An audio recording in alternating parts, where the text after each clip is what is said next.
Alam mo ba kung bakit maraming tao ang hindi nagtatagumpay kahit pa maganda na ang opportunity na binigay sa kanila?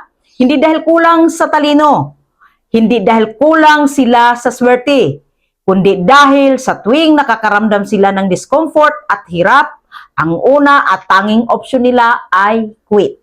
Let me be very clear with you. Kung sa bawat pagkakataon na mahirapan ka, kapag napagod ka, kapag nadismaya ka, kapag may hindi umaayon sa plano mo at ang lagi mong desisyon ay umatras, walang opportunity ang magpapasucess sa iyo. Kahit gaano kaganda ang negosyo at opportunity, kahit gaano kalaki ang kita, kahit gaano kalakas ang sistema, dahil ikaw mismo ang susuko.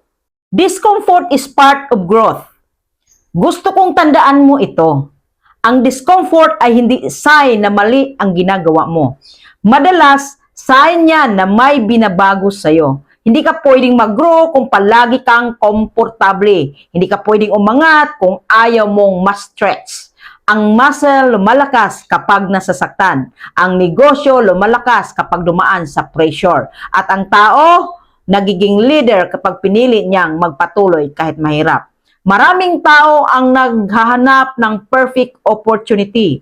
Pero ang totoo, walang opportunity ang perfect para sa taong mahina ang desisyon. Hindi opportunity ang problema.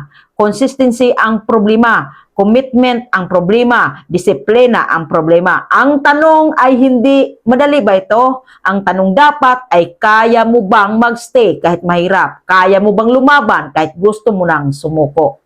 Lahat ng successful na tao dumaan sa hirap. Lahat sila napagod, lahat sila gustong sumuko. Ang kaibahan lang, hindi nila ginawang option ang quitting. They adjusted, they learned, they grow, but they never quit. Kaya tandaan mo ito, kung sa bawat discomfort at hirap, ang tanging option mo ay sumuko, hindi ka talaga magtatagumpay kahit saan ka pa mapunta. Pero kung matutunan mong tiisin ang hirap, yakapin ang proseso at piliing magpatuloy, hindi lang success ang makukuha mo. Magiging mas matatag ka, mas matalino ka, at mas handa ka sa mas malaking pagkakataon. Discomfort is temporary. Quitting makes failure permanent. Remember that.